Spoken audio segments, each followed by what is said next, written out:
Hello, hello, hello again. This is the ambassador coming to you with another video. Please subscribe when this video is over, and I certainly would appreciate it, and I always do appreciate. And please leave your comments. I'm so interested in wanting to know what it is you have to say. So this channel is a spin-off from Heaven is Near by the ambassador, for the reason that I can't seem to get into that on my phone anymore. But anyway, this one is called the ambassador number 2. So we do have a good subject today, and that would be about the end times, about America, and what would possibly happen according to some of the prophets and some of the people who have written articles. So I'm going to read an article from, it says, Where is America in the End Times? So End Time Prophecy. And this is by Pamela Christian. So yes, people, we are in the end times, but you know what? There's war ahead, and that's what we're really concerned about.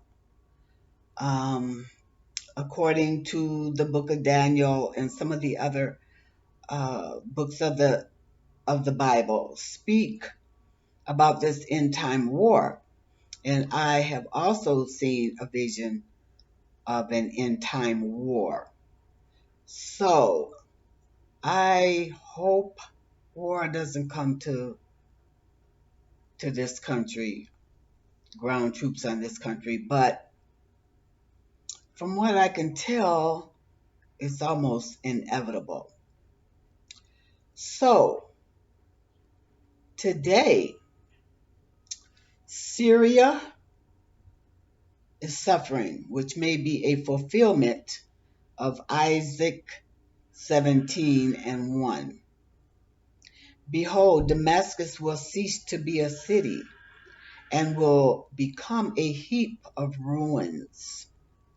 At the same time, Turkey has grown in power and in influence, yes, over the past years, and currently enjoys rank among the top 20 economies in the world.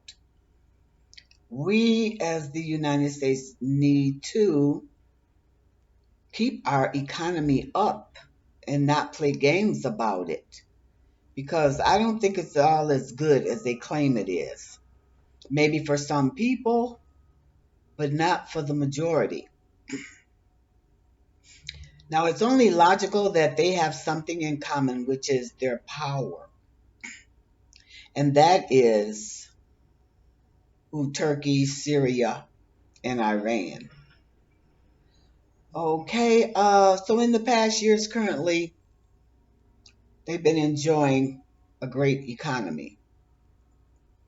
So, as both kings of the ram are part of the same beast, it's only logical that they have something in common, which is their claim to power and the religion of Islam. Because it seems that the whole Middle East is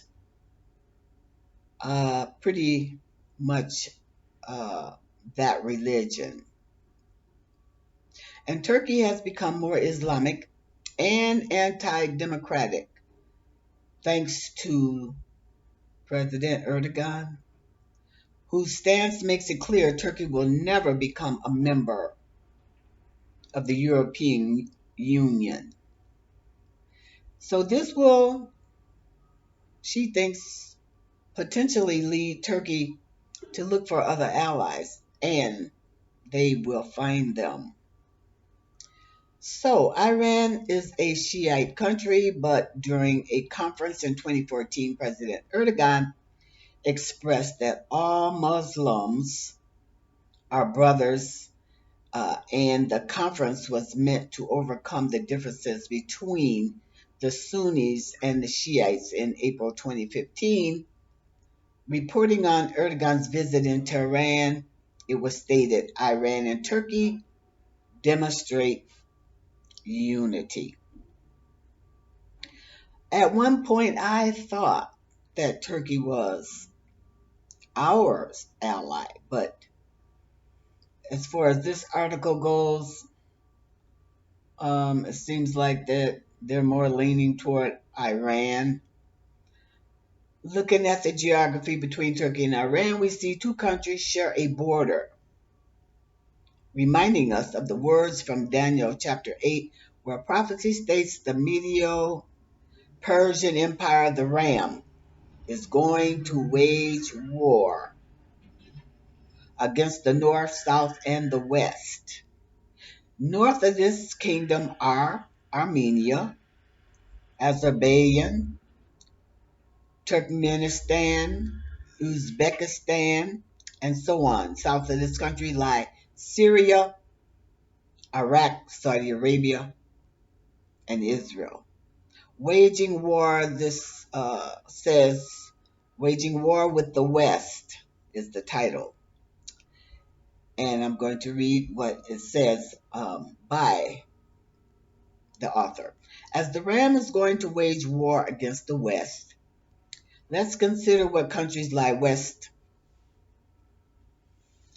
Let's consider what countries lie west. The United States is certainly one of the countries uh, that lies to the west. Europe.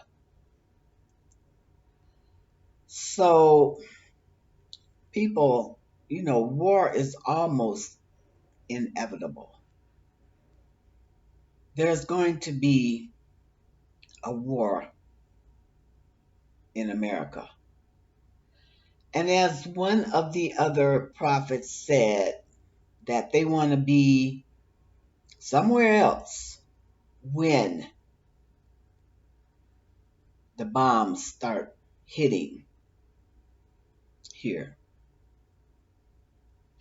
So the Bible has to be fulfilled. There's no other way to get around it.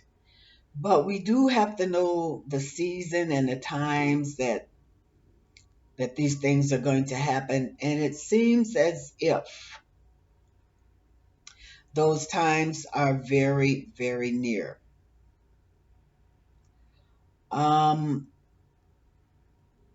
People with a lot of money, they've already gotten bunkers and in other lands, New Zealand, places like that. So, and not even just bunkers, they have bought places on islands and different places because we know that something is going to go down in this country because there are people who want to see us go down. And because we're not defending ourselves the way we should and the way we should have in the past, mainly, certain nations see us as being weak. So people pray. Ask God for direction. Ask God for what it is we need to do. Because we do have enemies and they have been wanting to take us down for a very long time. And these people who want a race war, there's something wrong with them. These people who want a civil war, this country will definitely be invaded by our enemies if such things as that occur here. America won't be America anymore. We've already been antagonized by many countries. We have. Their jet fighters flying over our warships out there in the ocean. Their planes tracking our planes and coming within 50, 100 yards.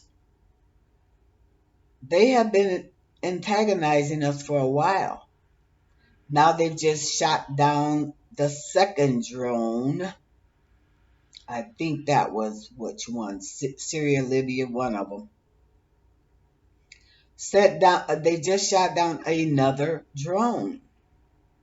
People are trying to start and antagonize the U.S. into war.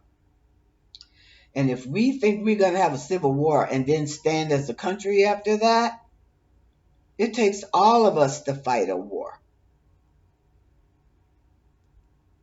But the hate that goes on in this country is partly what's going to help destroy it. So, people, please, please, just listen to the prophets and what they have to say. Because people are thinking about having dual citizenships because of the things that are most probably going to happen. And most people are just walking around as if America is going to be the same always. Well, I would hope so. I would hope so. But prophecy, Bible prophecy, has to be fulfilled. And there's nothing really we can do about it but pray and ask for guidance. Ask for guidance. Ask God, the Lord, what are we to do if we don't want to get caught up? So, as it stands right now, many countries feel that we're weak, but I don't feel that we're that weak as they claim. So the country has to be taken down from within because most likely it can't be taken down from outside the country. I don't understand what has happened because common sense would tell you you just can't keep open borders forever. You just can't do that. Every other country seems to have very strict laws about getting in there and vetting everyone, really vetting them. But people come over here, they fly over, they come on boats, they come walking, they come flying into this country, overstay their visas, and nobody says a word. Depends on where you're coming from. So people, prejudice cannot stand. The country can't stand without the prejudice and the hate. It's not going to stand like that. So, well, this is my first video on this channel, and I am the ambassador. Heaven is near by the ambassador, but this is a different channel called the ambassador number 2. So this is the ambassador saying to you, peace, love. See you the next time.